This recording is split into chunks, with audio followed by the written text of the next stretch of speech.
Welcome to the Strength Solutions podcast. We have a special guest here, and today we're going to be talking about pelvic floor physical therapy. I guess that's what we call it, right?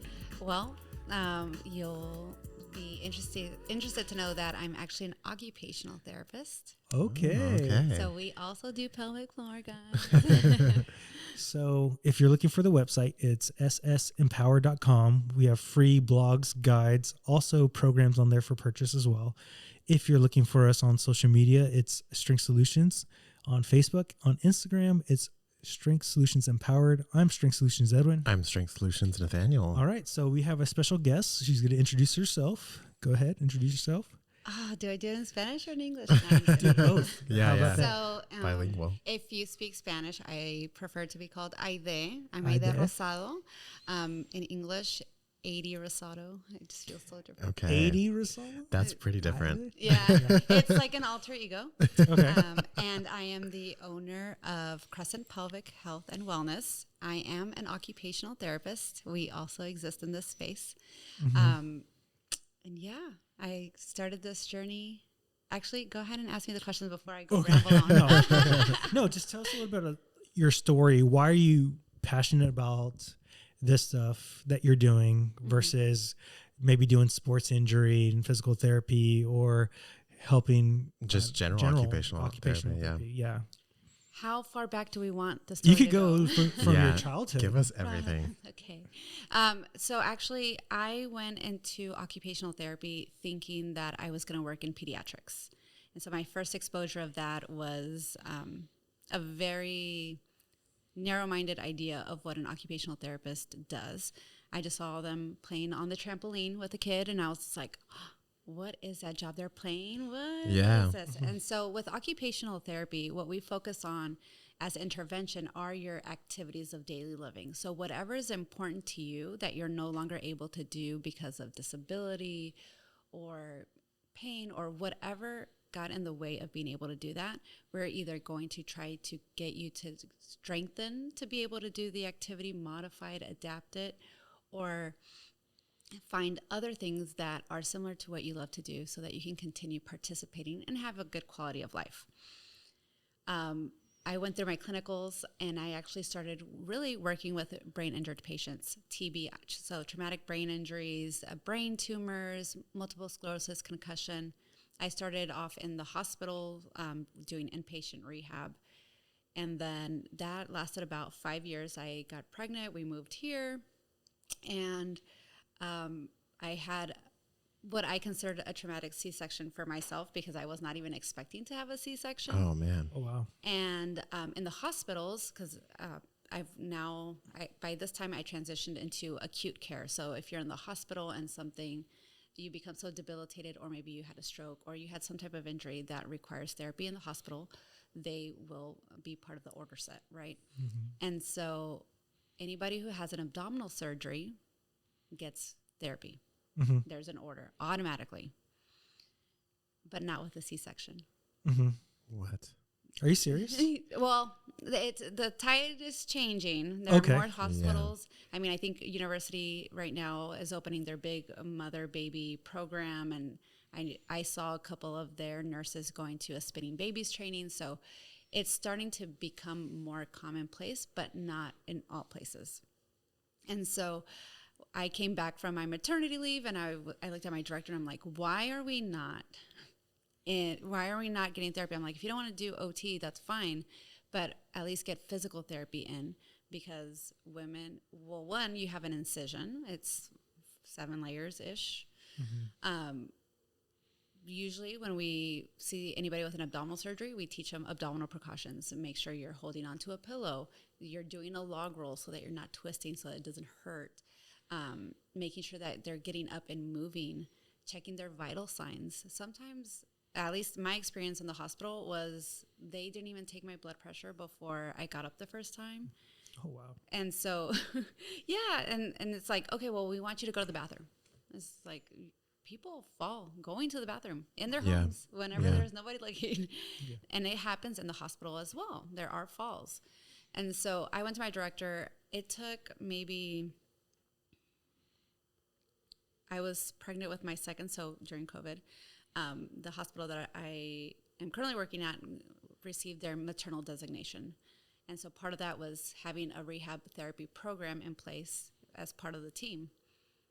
Now, because of bureaucracy and the way things are managed in the hospital, sometimes we get ordered, sometimes we don't.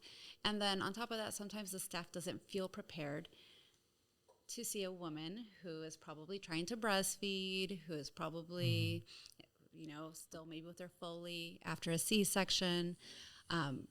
There's a host of things. And so it also depends on the therapist comfort level to be able to treat. And it's just like, well, we see people at their lowest points. Like we literally see them after a stroke where they can't move half of their body. Why is this different? Man, this is crazy. I just can't believe what you're telling me right now. Yeah. Just to see how we treat women who are... It's like, it's not something that we're like unaware of. You know what I mean? There's clearly like a difference in treatment, but it's insane. Like just the fact that you said like, if you have abdominal surgery, there's orders for therapy. Before a C-section or any of that stuff, there's nothing. And it's like, I guess it doesn't even cross my mind. Like I didn't realize, that was a thing that's happening. And I mean, I think hospitals are getting better about it because I think pelvic floor therapists are also telling their clients, advocate for yourself, especially in the hospital setting. And so my experience after my C-section was I, at the time, was living at a second floor apartment. It was about 18 steps to go up. It took me forever to get up those stairs. Yeah. Wow. And then after that, usually you get discharged from the hospital. I didn't get kicked out too quickly, but because the pediatrician who was rounding on my kids told me, stay an extra night. I was like, okay. I didn't want to, but I was like, fine, let's do it. Oh gosh, where was I going with this? So then I'm going up the stairs, and then 2 to 3 days later, you have to go take your kid to their first follow-up appointment. Wow. But you're not allowed to drive. Dang, that's crazy. And so luckily I had the support system to where my mother was here and she was able to drive me. I, for a second, forgot that I wasn't supposed to drive. Yeah.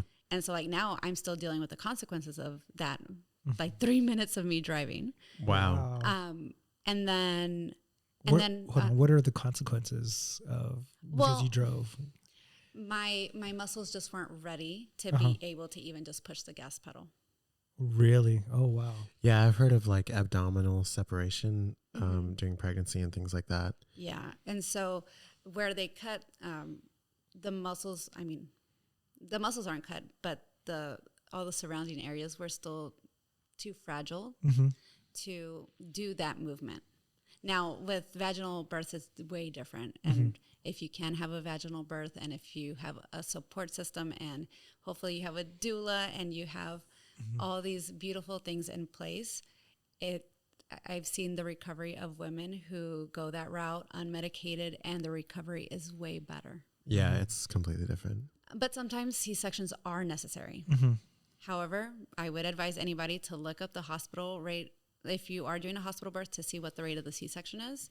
Oh, you could find that online? Yeah, I've definitely heard stories of like being, I guess, I don't know, almost like forced into thinking you need a C-section. Like, well, they'll schedule you regardless of whether you need it or not and not really explain like why you needed a C-section or anything. I don't know if it's maybe because of like the for-profit sort of structure where maybe that's more lucrative to them. Maybe it costs more money to you to have a C-section. I mean, that definitely does happen. It does cost more. And I think it also is more accessible to you to be like, if you needed to plan like maybe my husband is going overseas and whatever. That's fair. Yeah. Same thing with the inductions. I mean, it does make things a little bit easier. It takes away that fear factor of like, well, what if I don't have all the things in place? And unfortunately, because of the way our society is, I think we are pushed to make those kinds of decisions because you have to ask off for work, and your spouse, if they don't have flexibility in their schedule, when are they going to be off? And so I think in that regard, it can make anxiety. It makes it a less anxiety provoking experience, right? But at the same time, like at what cost? Yeah. I remember I wasn't the one going through it, but my wife was, and being anxious. And I can only imagine, like, we were young, didn't know what's going on, and our parents' generation didn't do a really good job of, like, this is what's going to happen in the hospital. They're like, oh yeah, we just went there, and then all of a sudden, you're here. What's going on? I'm having a baby. Yeah. Yeah, and well, I mean, previous generations too, it was just kind of like the man waited outside. They weren't even in their room, and so thankfully things have changed. So you have all these things in place that don't make things. I feel like I'm just saying very general things, but it can put you in a position where things can get dangerous, especially with a C-section. Right. So I had that after 3 days to see the pediatrician, but I couldn't drive. But I wasn't allowed technically, after an abdominal surgery, you're not supposed to pick up anything more heavier than your baby. So like, so how, okay. 8 pounds max. So wait, but the car seat, usually you're carrying, and not only the car seat has a baby in it, and then you're probably getting the stroller out. Wow. So at that moment, I was even my performance patterns to be able to do those things. I was using a lot of compensatory strategies because at that moment I was just so oblivious, honestly. Like, I was preparing for the nursery and the baby showers and blah, blah, blah, blah, blah. I did not plan for the important things. Yeah. And so I just had rage. Well, that, and I wasn't sleeping, but I just had all this. I felt like, why didn't anyone tell me this? Yeah. I was a little mad at my mom. I was like, why didn't you tell me this is going to happen? Or even I had like videos to learn about C-sections and vaginal births. I didn't even watch the C-section one because my OB told me, he's like, no. She's going to be vaginal. It's going to be fine. Wow. So I didn't even bother. And the way that insurance works, depending on your insurance, I didn't get any ultrasounds after 20 weeks. What? And my OB thought that the baby was in place the whole time. So I went into labor naturally. I had set my date for induction in case I got to 41 weeks. Sure. But I think I went into labor 40 weeks. And then I get there. I had declined pretty much cervical checks because I knew like the risk of infection there. And so they did the cervical check because, I mean, it's time, so might as well, right? She's like, this is hurting you too much. And I couldn't feel anything. She's like, I think I may have felt feet. And I was just like, what do you mean? There's supposed to be a head there. Baby was breached the whole pregnancy. The way baby presented, her head was always here. Her feet were always, and I was just like, I thought I was getting poked like in weird ways, but I didn't know at that moment. And so I have all this rage, right? And I go back to work. And so luckily we were able to make that a thing in our hospital. But for me, it almost kind of, if you think about the way it goes with pediatrician visits, I think it's like after 2 or 3 days, and then sometimes after 2 weeks, and then a month, and then at 2 months, 4 months, 6 months, 8 months, or 9, and then 12. So I'm just saying, like, there's like significant, like maybe every 2 months, right? Yeah. Women only get seen after 6 weeks. So you have the baby, they kick you out, adios. They give you handouts. They do. I lost them. Not even gonna lie. I found them while I was moving the second time. Oh wow. I was like, oh, those are the pelvic floor exercises there. And then you're left to your devices for 6 weeks. Wow. Now for people of color, Black and brown mortality rate increases significantly within those 6 weeks. But no one's checking in on you. Is there a reason why their mortality rates would be higher? Well, there's a lot. Okay. I mean, it could be one, we're just not educated on the signs. And if they are educating us, it's like right whenever they're discharging you, and you're just it's trying always to like get papers out, and you're trying to get out. And likelihood is dad and mom are probably tired, or whoever's there is not listening. Right. And sometimes it's just, I feel like for the person itself, it's just, you don't know what to look for. And I feel like historically we get the short end of the stick. Yeah. And then as women too, especially I can't remember the statistic, but if you have a woman provider, you're more likely to have better outcomes after vaginal birth and C-section births compared to being. We did like a quick research article on that one time. Yeah, there was an article that came out where they were saying that people who had female surgeons tended to have like better results after surgery than male. We kind of discussed like why we thought that was and things like that, but that coincides with what we already know. Right? Yeah.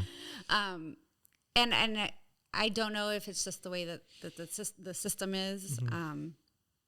And unfortunately, people are dying. Women are dying. Women are hemorrhaging. Women are having strokes after having babies. Yeah. And when I first started being an OT 9 years ago, where I used to work at, there was a minimally conscious program. And one of the stories that impacted me the most was a 32-year-old female. She was a physician, gave birth, had a stroke, and we would include the baby in, sorry, this makes me so sad. We included the baby as a sensory integrations to see if we could even get her to respond to her baby's cries. Interesting. And it's just like, oh my gosh, like, why is this? I mean, I don't think there's things that we can prevent all the time. Sure. But at the same time, it's just like, what can we do better? Yeah. Totally agree. And I mean, people have been birthing for forever, right? Which I think is why there's this new wave of people deciding to go maybe the home birth route if they're able to. Yeah, I have seen that kind of like increase. Getting a doula and all that. Yeah. And I don't want to villainize Western medicine, because I do feel like when we have the education and if we're able to also have the alternative to it, that it can be such a beautiful experience to go through. Yeah. We talk about that all the time. Yeah, we do. General health. I feel like, again, like you're saying, Western medicine has its places, right? It definitely is super advanced technology, things like that. But I think the problem comes from when you sort of block out any other aspect, and there's, because we talk to a lot of like holistic people or things like that. And it's like, there's merit to it. You know Absolutely. what I mean? Again, when I worked in a physical therapy clinic for a long time, and I was actually going to school to be a PT, but I was like, I don't want to do that. But I remember asking them one time, because they use a technique in physical therapy called dry needling. Yes. Essentially very similar in practice to like acupuncture. And I remember asking them one time, I was like, what do y'all think about acupuncture, things like that? And a lot of them would just be like, it's been around for forever, so that means that something works. You know what I mean? Like, it wouldn't have lasted this long if it wasn't, if people didn't feel some sort of benefit from it. So I think that you're right. I mean, there is benefit to all the other, like, I guess, Eastern practices, or indigenous. I mean, with my mom, she's like, tenemos que respetar la cuarentena. So like that 40 days, you don't overdo it. Really listen to your body. The first week, you're probably a little bit more chill, and you start walking a little bit more and doing a little bit more, but you have somebody to take care of you. And I feel like now, at least in the US, I can't speak for other countries, we move. We move to other places, and we lose that community, and we lose that ability to have that support in those 40 days. If you even get 40 days. Some women have to go back to work 2 weeks later, 6 weeks later, 8 weeks later. And it's just like, that's the prime bonding time. Yeah. I would say all the way up to a whole year. 100. No, yeah. I mean, if in the ideal world, we're doing what Germany is doing, and you get the whole year off, or not year off, because I mean, let's be honest, there's no cakewalk. Right. But you it's like we wonder why kids have so much anxiety or we have all these things, but it starts from the moment that they're conceived. You know, like we take moms away from their kids too early, or we put them in daycares and they get sick all the time. And then, you know, I think it was a research study done in Canada that I think we read about it. Did I talk to you about it? Which one? Where they took kids out earlier and they went to daycares, and they tend to have mental health issues versus kids who actually got to stay with their parents later. And it was, I forgot what the weeks were in between, but it makes sense. Like you have to pair bond at a certain point. Yeah. I've even heard like different, not theories, but like I guess opinions on things like crying it out and stuff like that, and how it affects like anxiety, like later on in life and things. For sure. And so, so I call myself a little angry elf because I know I'm very small. I have all this little rage. And so during the pandemic, I was furloughed from the hospital because they were only doing elective surgery, not elective surgeries, but like emergent. Yeah. And so I was furloughed because I was PRN because, you know, I was just like, well, I'm my kid's only, you know, parents. So I feel like I need to have a more flexible schedule since my husband isn't able to. And so during my postpartum, I had anxiety and depression, and it took me 9 months to actually be like, no, I need help. Help. Yeah. It's hard. And so my therapist was just like, Aidee, so when I started OT school, my eventual goal was to have a community clinic. I was just like, I just want to help everybody. We'll figure it out. Oh, kumbaya. And she's just like, why don't you try to start that now? She's like, what do you have to lose? And I was just like, well, yeah, nothing. So I started my business. At that time, it was Functional Mom OT, because OT is all about function. And so I actually got my certification in sleep training, which I know is for a lot of people. But part of OT is also, we have that in our scope of practice. And so going through that, and then also having to start a routine with my own kid. Yeah. Knowing the things that I learned in OT school, plus this behavioral approach, crying it out is not ideal because it does stress out the baby. And it also, like, what do we want whenever we're crying? We don't want to be, usually we don't want to be alone unless, you know, if that's what's been expected of you, right? And so I know a lot of people don't like the routine aspect of it. I think it's really good to set kids up for routine to see what is going to be expected. So kind of like, okay, we're going to wake up, we're going to change your diaper, we're going to put your clothes on, we're going to play a little bit. And then if in the ideal world we had sufficient time with our kids, we can start seeing the patterns. Oh, they get tired around this time. Oh, if I push them a little bit too much, they're going to get cranky. But usually most women have to go back super early. So that's why I feel like we're kind of pushed into these having to do a crying it out, because we need to function to be able to go to work the next day, because otherwise you can't work, you can't bring in money. So it's just like this vicious cycle that kind of just feeds into itself. So I did that. And I did mainly virtual clients during that time. And then I got pregnant again. And I was just like, okay, well, this is not a good time to start anything. I mean, I know a lot of women do. And I'm like always in such admiration of women who do things whenever they're pregnant and they have the smallest kids and they do the thing.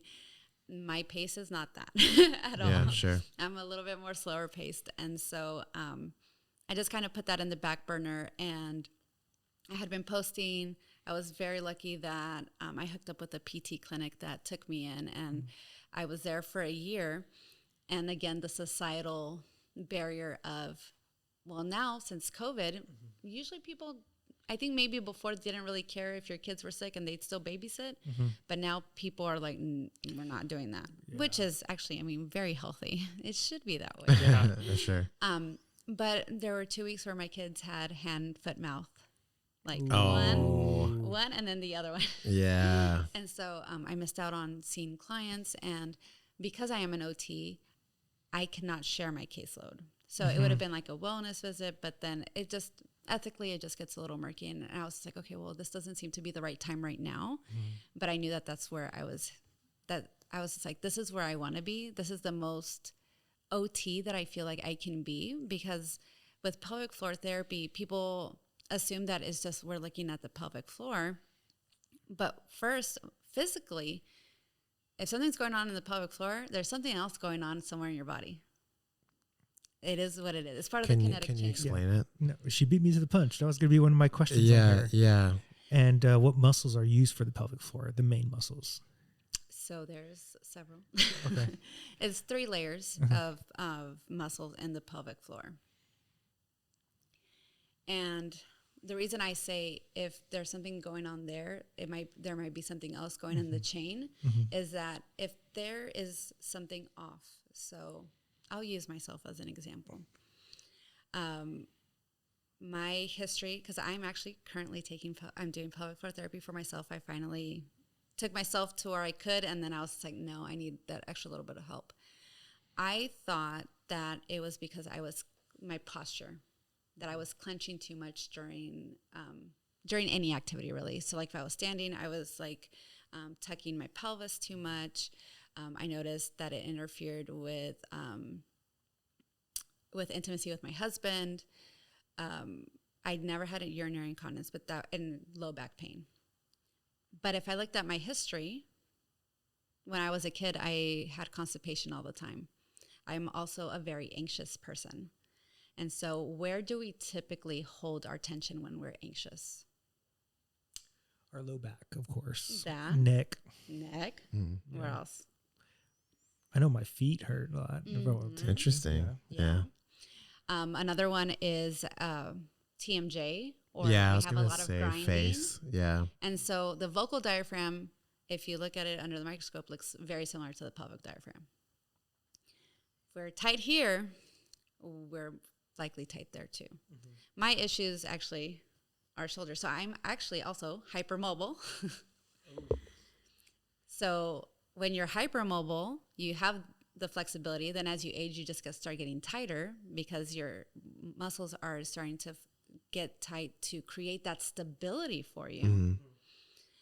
Then throw in pregnancy, where your hormones, we have the relaxin, and that increases the elasticity of the ligaments of everything.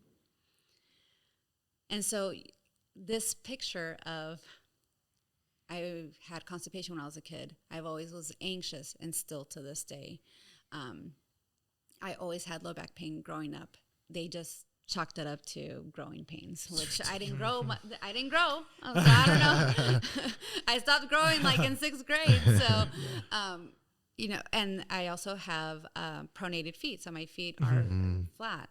And so instead of just thinking, oh, pelvic floor therapy is just for your pelvis. No, like we have to look at everything, because if my foot is pronated, then at the pelvis, I'm also internally rotating too much. And then some people, they're supinating, and then they're also externally rotated. So then your external rotators are in that one position, but your internal rotators get tight. So for our bodies to move efficiently, we need to be able to contract and relax as needed in eccentric and concentric control movement, right? Yeah. So it's This is exactly what I tell my clients during deadlift. Like, your low back pain is not because you're just pulling with your back, but you're not tightening up the right areas of the body. Yeah. And so the pelvic floor could be part of that, because you're not getting yourself tight underneath. And so your core is not active in that instance, or you're coming up too fast with your back because you're so tense in your back. That's the first thing that comes up. So exactly what you're explaining is what we talk about. Or they're not doing their hip hinge the right way. Yeah. And sometimes I thought I was doing a great hip hinge. I was like even doing videos on how to do a hip hinge. No, I was collapsing. Thank God I started going to pelvic floor therapy. But I thought I had the awareness in my body, but apparently those brain circuits were just not connecting. And I do value the brain-body connection. And I think whenever we start having issues with a certain part of our body, our brain just switches off, and our bodies are so great at being like, oh, this muscle isn't working, let's recruit this other one. Yes. Right? And so then our bodies get used to this compensatory movement strategies, and then it becomes functional for the person until it doesn't, until something goes wrong. With deadlifts, a lot of it is we're not really doing that eccentric control of the glutes as we're lowering and then as we're coming back up. Maybe we're not bracing well enough. We're not breathing well enough to activate the TAs and the multifidus and, you know, the muscles that need to have that stability for the movement. They were like, touch your butt. And I was like, okay. And so I was doing it. And ideally, you should, during the hip hinge, you should feel like your sits bones are expanding. Mine, one side kind of was, and then the other side was just kind of collapsed. And then they're like, Aidee, did you ever notice that your trunk just kind of starts to laterally flex as you're going down for your hip hinge? I was like, no. Interesting. I'm like, no, that's not happening. And then, like, of course, I'm like, video it, prove it to me. And yeah, I'm like, yeah. Yeah. No, I've seen that quite often. Yeah. And so, you know, I think especially obviously, because I am an OT, or I feel like obviously, and I think PTs as well, and anybody who is personal trainers, anything that's movement based, we know the value of moving, right? But I think about the mom who maybe has 2 or 3 jobs. I think about the mom who's just running from one thing to the other, who feels like it's the most daunting thing to set that hour and a half to be able to dedicate that time to themselves. And so with occupational therapy, because we're so functionally based, the way that my interventions are, yes, I'm going to give you exercises, but I'm going to try to make sure that whatever I give you is something that you can actually incorporate into your everyday life. Right. And when can we do a hip hinge? All the time. You're picking up toys. You're loading the dishwasher. You're unloading the dishwasher. You're getting stuff from the laundry room. We hinge all the time. And instead of thinking, oh, crap, I have to, so-and-so is going to get onto me because I didn't do my HEP, home exercise program for those who don't know the lingo.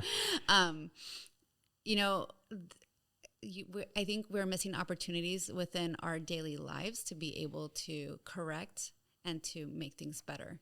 Because the reality is, for the most part, when we are setting a time apart to work out, we are very intentional.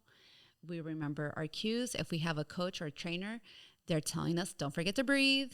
Look at yourself in the mirror if there's a mirror available. Maybe you're slowing down a little bit more. It depends on who you have. But it's a very intentional movement. But then we live 16 to 17 hours in movement that is not intentional. So if we can plug these little instances in, just making your posture better while you're cooking, while you're washing dishes.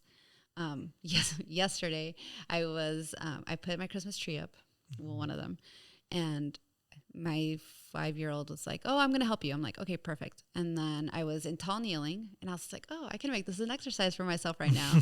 And so I would do a hip hinge, grab the ornament, put a tailor for her, give it to her, and then sit back down. And I was cueing it with my breath. And I was just like, I'm so glad I decided to do this because I wanted to work out, but I couldn't see it in my brain where that would fit.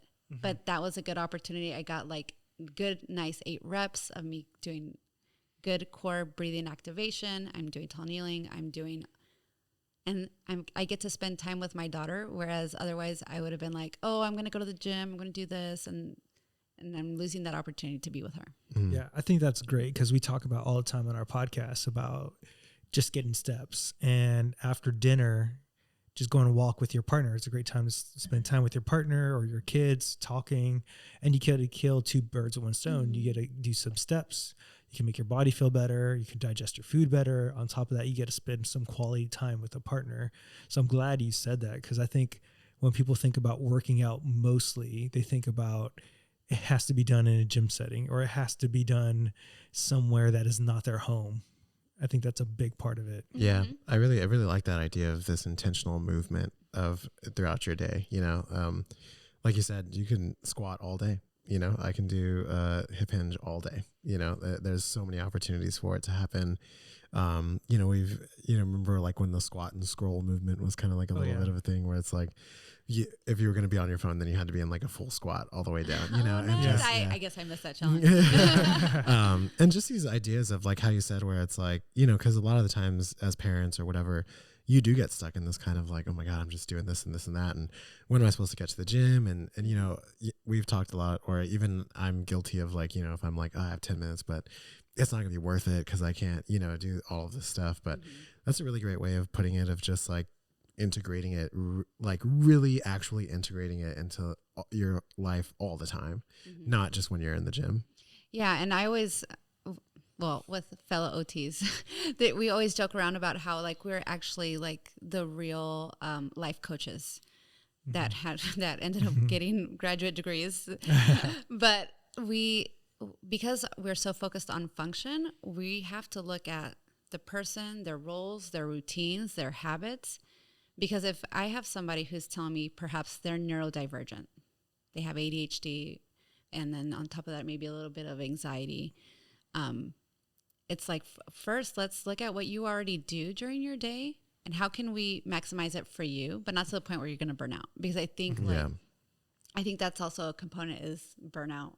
For sure. If you have to do this routine every single day, people are like, some people really thrive on the routine, but they might just peace out because it's just like, no, it's too much. It's not novel enough. And looking at people's roles, routines, rituals, I mean, not like we're sacrificing any baby goats or anything, but a ritual could also just be like, I like to light a candle while I'm about to take a shower. You know, I know you have a lot of those rituals. Yeah. I pretty much have a sleep routine. I turn off the lights around like 6:37. I make sure there's only a couple of lamps on. Then I make sure I get off my phone by 8, just watching a little bit of TV, go take a shower, go sit in my room. Only thing that's on is the TV with like low dim, and then turn it off, and then try to wind down. And of course, wife activities. The best activity. And so when you look at somebody's life so closely, if they're and if they're able to invite you into that, because that also takes a level of vulnerability to be able to say like, you know what you're telling me is crazy, girl. Like I'm not going to be able to do that, Aidee. Like that's not going to work for my life. Right. And so we want things to be sustainable. And I don't want people having to come to me every week or for the rest of their life. I want to give them the tools, set them free, and then maybe I'm like a mechanic. You come back for your checkup or your wellness check, or maybe something else happened, and so our bodies are in constant change. Yeah. And so you know, sometimes whatever worked for you a year ago no longer works for you anymore. So then you have to reimagine what is going to be the most useful to you. So with the pelvic floor, it's a lot of exercises you do yourself, or do you have to like physically, like when they do TMJ, get inside and have to manipulate? Is that something you have to do as well? We can, yes. Okay. So I do, but I usually try to teach them how to do it. Yeah. Okay. With I guess added on to that, I know, or at least I've heard, whether it's experience with clients or just, you know, wherever, that a lot of pelvic floor issues sometimes come from like stress and learning how to like manage like breath work and things like that. Is that also an aspect? So I feel like we are, well, I can't speak for everybody, but most women that come to pelvic floor, and myself included, we are constantly holding our breath. We're constantly in the state of anxiety, stress, just kind of in a pattern where we're more rounded. We're just, and I mean, societally, I feel like we've also been encouraged, and I don't know if it's by women, by men, the media, I don't know where it started, but I know I got the messaging of like, stick your butt out, stick your boobs out, suck in your belly. You have to be perfect. Like, and so if you think about trying to be perfect all the time, like that's really stressful. Yeah. And so, and then you think about how the body responds to trauma. When our bodies respond, if you even think about if you've ever been in a car accident, and then after that, hopefully you were fine, no big deal, but then later on you see somebody you feel like they're about to T-bone you, the first thing that happens, at least in my body, my pelvic floor just clenches. It's like, I don't feel safe. And so I feel like that lack of safety and support that a lot of women feel, and I think men feel it too. I don't know how much men are talking about it. Really comes down to, we're not breathing again. So we stop breathing. We're holding our breaths. We're waiting for maybe that next shoe to drop, right? And so the reason breath is so important, there's a really awesome course taught by a PT. And the name of the course is, If You Can't Breathe, You Can't Function. And 100. Yeah. Like literally, I mean, stop breathing, you die, right? But if we're not breathing correctly, so if your diaphragm is part of your core, it's what we would call like the roof of your core. When you inhale, that contracts and it lowers into the abdominal canister. What happens is, as you're inhaling, hopefully the 360 breath, and I'll go over that in a second. You're inhaling, the muscle contracts, lowers into the abdominal canister. The pelvic floor muscles relax as you're inhaling. And as you exhale, everything comes back. That is the body's natural Kegel. Another, maybe later I'll come back to the Kegels. Yeah. What happens when we breathe in, it stimulates the cranial nerve 10, which is the vagus nerve, starts in your brain, right? And it inserts into your visceral organs. So it goes the whole body, right? When we're inhaling, that helps to stimulate it so that whenever you are in a flight or fight response, when you take that deep breath in, it kicks in the parasympathetic nervous system. Mm-hmm. So that helps you to relax. Now, if you're having a panic attack and you're trying to first learn to do this, it's not a good idea. Yeah.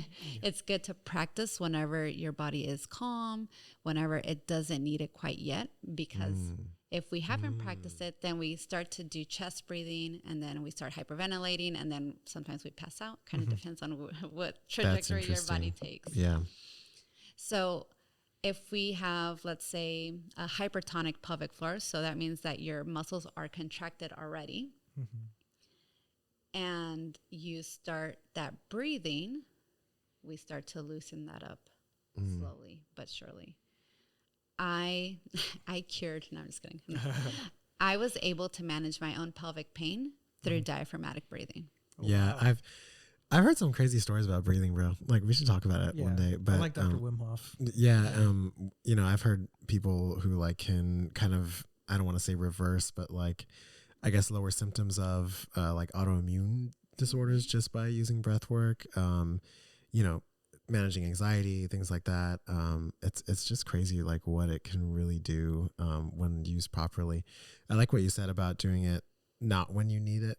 Right, doing it all the time, because I try and practice that a little bit too for like anxiety and things like that. But I find that when I'm really anxious is when I'm like, okay, like I gotta breathe, But I think if, like you said, if you practice it all the time, Do you become more anxious when you try to do that when you're? No, I don't. No, I don't think I become more anxious, but I feel like it doesn't work as well. Like it takes a long time, I guess.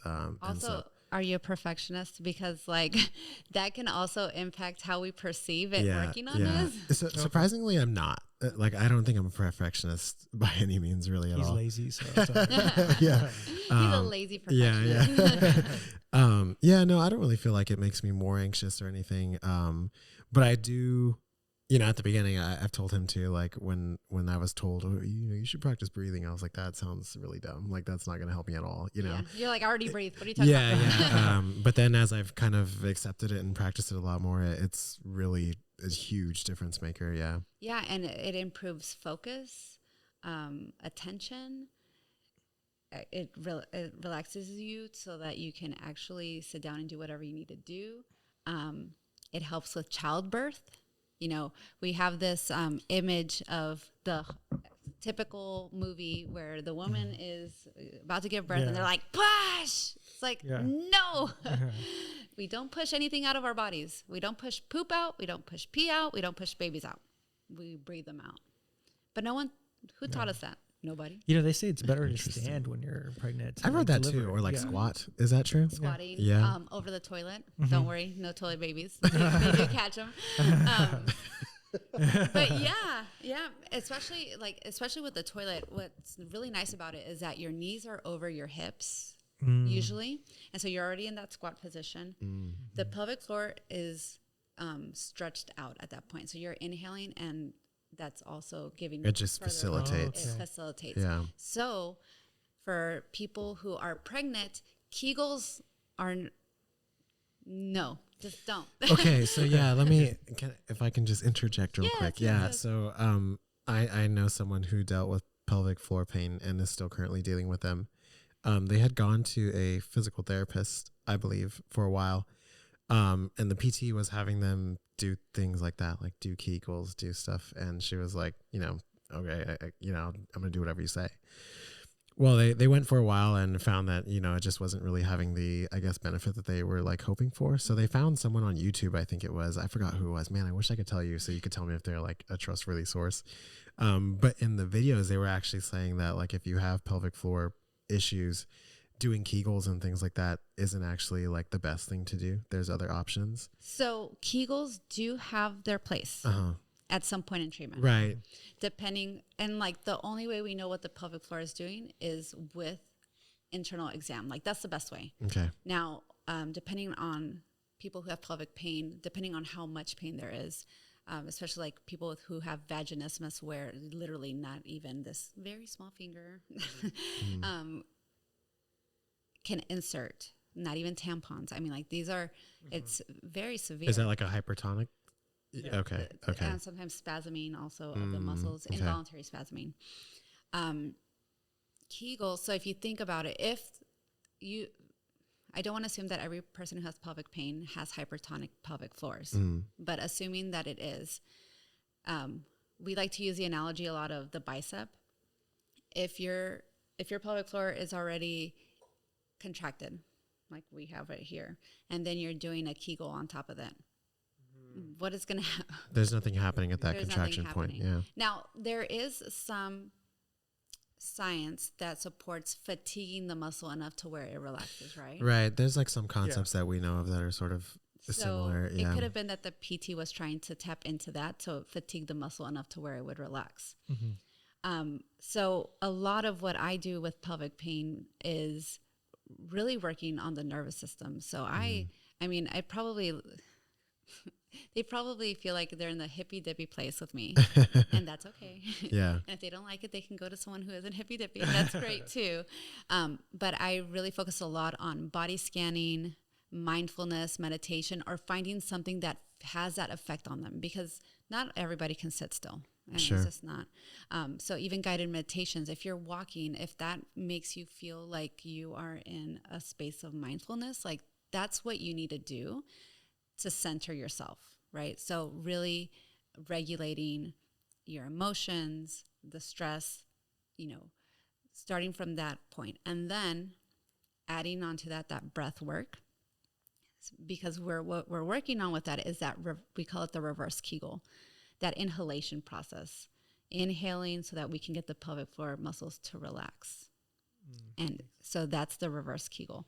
So instead of, because y'all know that whenever you, for a muscle to work efficiently, it needs to be able to work in the range of motion that it needs, right? So if my bicep is just here, I can't do anything with my bicep. But if my bicep can relax and contract when I need it to, that's how we want it to work. And it's the same thing with the pelvic floor. You want it to work for you, not against you. Right. Makes a lot of sense. Yeah. So this is going to be a selfish question. That's okay. How does pelvic floor exercises help with sex? Well, so for women, if they're experiencing any, so pelvic pain, obviously we get rid of the pain. It can improve orgasm for some women because just PSA, people who have sex, doesn't matter if you're binary, non-binary, whatever you identify as. Y'all, we need foreplay We need to take the time. Damn. No, I'm just kidding. I know, right? Yeah. We need to create. Cut that out. Cut that out. we need to create safety within. We need to have that communication. And pelvic floor can help you increase awareness to the pelvic floor, to what's actually going on. Because you're starting to, once you get a home program or something, to where we're increasing circulation to like the pelvic. to it. Yeah. There's a great book. If y'all haven't already read it, it's Come As You Are. She also has a podcast. She is Dr. Emily Nagowski. She has a full-on book that teaches people all about anatomy and all about arousal. And so interesting. Men are so lucky, y'all are for the most part, that, you know, you see a hot woman and, I mean, if Except this guy, trust me. or man, you know, it doesn't matter. Yeah. You see something that you like, you become aroused immediately if you want to, and if you're in the right place, because it could be really awkward if you're like at HEB, right? Sometimes it's even when it's really awkward. But women, it's different. Yeah. Women's bodies need 30 to 40 minutes to get ready. I always tell people, with like, variability, of course. Yeah, I always tell people my foreplay with my wife starts in the morning. Yes. Yeah. Like I've heard, texting back and forward and joking with her, and that's what helps later on in the day. Yes, absolutely. Yeah. And so with women, there's the analogy in the book is like a gas pedal. Things are going great. So, you know, you're going, and then something hits the brakes. And so then you get disconnected from that arousal state, or, you know, in that libido state of wanting to have sex. So yeah, actually it was really funny because we did a marriage retreat right before we got married. The church asked us to do it. And one of the couples there was just like, y'all need to text in the mornings. Y'all need to give her flowers or give him, you know, his favorite food, you know, make sure that y'all are doing great things to for each other to show that you're invested in that. They're like, you're more likely to have success with sex if you're investing in one another throughout the day. That just makes sense though. You know what I mean? Like encouraging that connection between each other. Yeah. Especially, I mean, sometimes I feel like with women, it's like, you know, they're running around, maybe if they have a kid, running around with the kids. And then, you know, it's almost like you have these two different identities that you don't integrate, but you are that same person. And then you get annoyed because your husband got home late, or because you wanted them to do the dishes and somehow it didn't get done. Or so like I feel like it's very easy to shut down that side of you, and then they're like, oh, you ready? And it's like, no, I'm not ready. I'm still mad at you because XYZ, or I got annoyed at work and I'm still thinking about it, you know? So connection. Yeah, 100%. So you're telling me I need to give my wife more testosterone. No. Yeah, how interesting. No, I believe that because I can tell the difference, and I can tell. You can also tell the difference during ovulation. Oh, ovulation! You're like, it's easy. That's a lot I don't less have work. to do anything.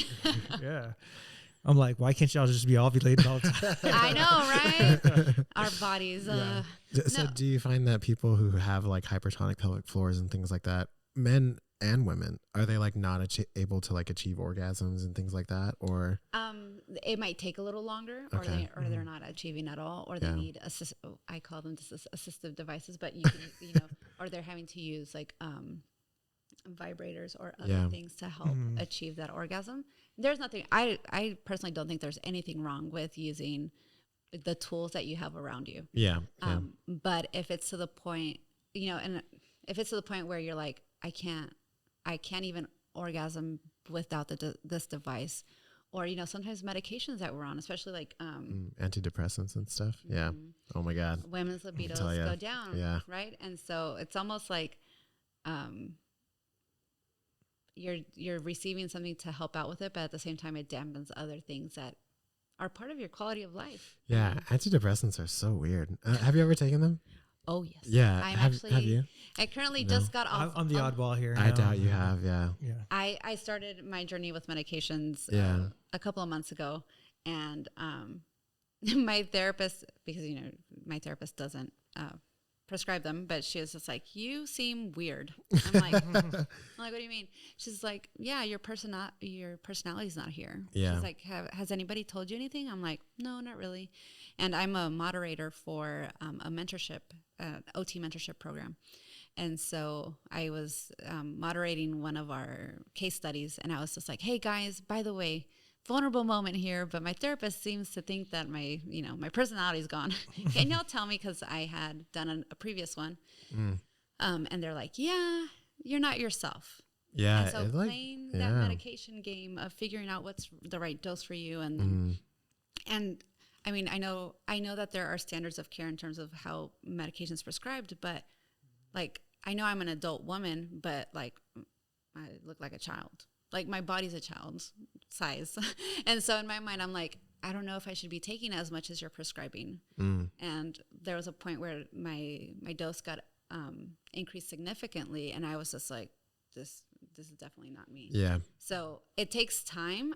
Like I said, I think there is a place for it. I think medications alone aren't the answer. Yeah. Medications, talk therapy. We've talked about that too. I've always kind of said, like, I feel like medications, especially if you're going through something pretty severe, is like definitely helpful. A you know what I mean? lifeline, Yeah. Like, please use it. But I feel like regardless, going to like talk therapy, like you said, or any of those things are going to be what hopefully fixes the actual problem, right? Because you can't take medication forever. I mean, some people can. Or some people do, right? And I feel like that's kind of the standard too, where it's just like, well, you're just going to take this from now on, and it's like, is this really all there is, Yeah. And that's where it really does help to have that holistic approach. Because I feel like if I had just been taking the medications, I don't know what would have happened. Because even then, like, it was weird. Not that I became depressed, but like, I noticed my motivation changed. It kind of flattens you. Yes. Yeah. I feel like that's like the best word. It's just like, you don't really feel sad, but you also don't really feel like super happy, You're just neutral. Yeah. You just exist. About like everything. I don't know what that feels like. It's so weird. You Yeah. are very lucky. Yeah. And then like in regards to what we were talking about too, like in like arousal and stuff like that, it's like damn near impossible sometimes. Like, you're just like, I would like to, but I just kind of don't care. Like, there's just no emotion. There's nothing. And then so that's why it's so good to not only have the medication, have talk therapy, journal, or find that activity that gives you life. And I feel like it helps you kind of get to a good baseline. It's your lifeline when you get medications. And then once you figure out how to do everything else, maybe the dosage change. Maybe you can wean yourself off of it, and you can start to see if all these other things are sufficient without having to. Or maybe you just need to change your life. Yeah, sometimes you do have to like straight up. Yeah, which is hard because we've been kind of pushed to live a certain way. Conditioned. Yes. Yeah. That's the word I was looking for. I was just like, my brain isn't working right now. Yeah. So I have one more question. Yes. That before we end, what is the percentages of women you see versus the percentage of men, or if there's any men who actually do pelvic floor therapy? Yes, there are men who do it. Okay. I still haven't branched out to men yet. Okay. So right now I'm working with women primarily, but men, especially, usually it's erectile dysfunction. Really? Or they see, bro, you got to do it. Yeah. So mean. Erectile dysfunction. Prostatectomies. So as we get older, their prostates change and you might need surgery. Urinary incontinence for men as they get older as well. Sometimes men report having pain with sex as well. Interesting. Yeah. Wow. Yeah, I haven't heard of that. I've only known of one. I don't even want to say personally, really. But there's someone who also runs a podcast that it was relatively small at the beginning, so it was easy to like talk to this person a lot. But they were very vocal about like their pelvic floor like pain and journey with it, and it was a guy too. And it was interesting because I'd never heard of it from him, so I would ask him questions sometimes about it and stuff, and it was really interesting. And I went to an OTs and pelvic health summit. We're such a small community that we're like, yes, let's do a summit. We're growing though. But one of the presenters there was just like, how many people are treating women, and so like probably 90%, Mm-hmm. and then how many are treating men, and maybe it was like 1 or 2 therapists in the room out of like. Oh my God. I thought, that's not And what I so thought you were gonna say. she gave a passionate plea to us, and then I was like, man, I need to start seeing men. Mm-hmm. But she's just like, not only are men being underserved pelvic floor wise, but men are also scared to tell their providers like, hey, and I hate to villainize doctors because they only have so much time, but they're going to be like, here's a pill for this, right? Yeah. And then if they're younger, so usually they may be like, you know what, let's get you to a urologist, or maybe let's get you to somebody who will address the pelvic floor issues, right? But I feel like, especially for men, it's so hard to be vulnerable about that because it's almost like you feel like a sense of losing your masculinity. Mm-hmm. So you have that, you have the taboo of talking about it and talking about your penis in a non-sexual way and even feeling comfortable with your provider to say like, hey, I'm having these issues. Should I be concerned? So I feel like there's a lot of barriers for men to get the care that they need. But I feel like whenever men are like, I'm done, I'm over this, they will seek that help. And there are therapists in town who do see men. So please, please, please reach out if you're like, this resonates with me. And I will say men do also get an internal exam like women. Okay. Guess where? Up the other way. Up the other way. And that's... Well, honestly, guys don't realize, but they could orgasm up that way too. Yeah. Right? Yeah, like yeah. They don't talk about Heard. that. Yep. Yeah. Yeah. Yeah. A lot of people like butt play. It is what it is. Yeah. And as pelvic floor therapists, we hear this. And so sometimes people will come in and they won't even be, they're like, no, I don't, very modest. And because as women, you have to be modest about this stuff. Like, how dare you say that you're going to use an anal plug or you use vibrators or use anything. And so sometimes it's also like getting that trust to get them to open up and be like, and so sometimes I'll even ask like, is like for women, are you having penetrative sex vaginally, rectally, like, or how are you initiating intimacy? Because sometimes it's with a toy. I hate to use that word. It's not a toy. Assistive device. And so same thing with men. Some men like anal plugs. Yeah. And they're still very straight. And there are some that are gay, and that's great. However you identify, it doesn't matter. It's just how... It's just pleasure, right? It's just, and it's a part of our lives. Yeah. That's why, like, for occupational therapists, we do have in our scope of practice sexual intimacy and intercourse. No, I was trying to figure out how to ask that, but that's a great way of, how interesting. And so, how can we ignore a part of ourselves? That the sexual part of ourselves is so important. And then, with our scope of practice too, a urinary function, bladder function, bladder and bowel function. We pee and poop every single day. Hopefully. Man, I think OT is a little more expansive than I thought it was previously. Yeah. So tell us where people can find you, and that way they can contact info. You. Yeah. So right now, the best way to contact me is via my website or my Instagram. So my Instagram handle is Crescent Pelvic Health, and my website is www.crescentpelvichealth.com. You can book now. You don't even have to talk to me. If you want to go ahead and book, there is a free consultation that we can just chat to see, one, if you're a good fit with me, or maybe you're just trying to get a general idea of if it would be beneficial for you. I have had inquiries that I'm just like, you know what? I know a pelvic floor therapist that is closer to you, or that works a lot with this type of population. And so, what I aim to do with those discovery calls is whether it is to actually book with me or get you some resources. That to me, I'm just trying to empower our community to get the help that they need, whether it's me or somebody else.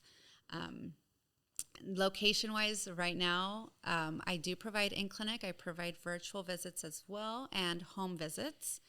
Right now, I am leasing out of Core Essentials Physical Therapy and Pelvic Wellness But I may be getting a space soon. So. Oh, Yeah, congratulations. Yes. So I'll be updating that as I get more news. Very cool. Love the word empowered. That's what we're about. I know, yeah. That's what we are about. All right. So, guys, if you all really enjoy this, please like, share, subscribe. We're on Apple and Spotify. Please 5-star review. Also, if you're looking for us on social media, it's Strength Solutions. I'm Strength Solutions Edwin, and our business page is Strength Solutions Empowered. I'm Strength Solutions Nathaniel. Until next time, guys, what?